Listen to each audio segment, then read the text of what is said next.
Are you preparing for the financial knock-on effect? It's an exciting time for some salons as their doors reopen for business, as they have for many salons in some countries. And I don't want to come across as being all doom and gloom and like the Grim Reaper here. But there is an inevitability about a looming financial knock-on effect from the COVID-19 crisis. And while most of us have been able to survive the health crisis, we now need to make sure that we are financially prepared for the times ahead, so that we're ready for whatever happens. Now, I know that when the doors have reopened, that it must be a great feeling of things getting back to some sense of normalcy and you being back in control. But we need to navigate this new business environment very carefully. I would expect that for most salons that there will be an initial surge of business, and getting cash flowing again is like getting oxygen back into the business, which has got to be a good thing. But the problem is that if the cash inflow of the business drops and the cash outflow remains or even increases, then there's a problem. So what you need to do is reduce the cash that's going out and increase the cash that's coming in. So here are 10 things to do to reduce the cash outflow.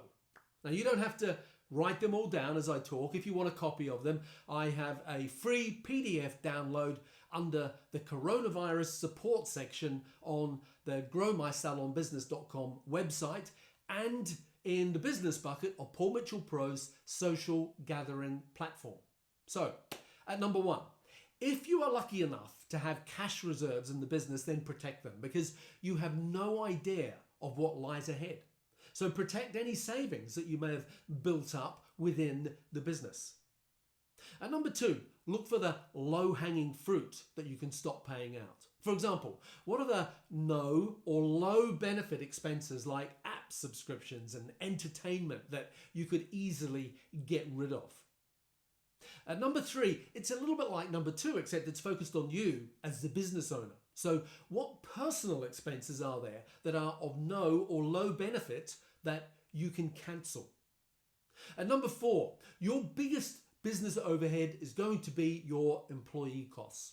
So could you reduce the people on your team who are not productive?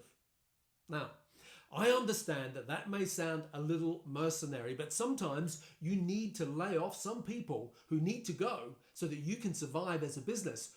Or another option maybe to consider is number 5. Could you voluntarily reduce everyone's hours and pay in order to be able to keep everyone on? And number 6, it's important to remember that it isn't just your business that's affected. In other words, you may need to move quickly and, where possible, renegotiate terms with any recurring or one-time expenses like leases or loans or rents that you might have. Number 7 is seek new payment terms or extensions from your regular vendors and suppliers. Number 8 is it's important to actively communicate with anyone that you owe money to, even if it means that you're forced to reduce the amount that you can realistically pay and break those payments into smaller but more frequent amounts so that everybody wins. Number 9 is shorten the lease on your premises to lessen your exposure. For example, could you shorten your lease from 5 years to 1 year so that you lessen your exposure if things did go bad?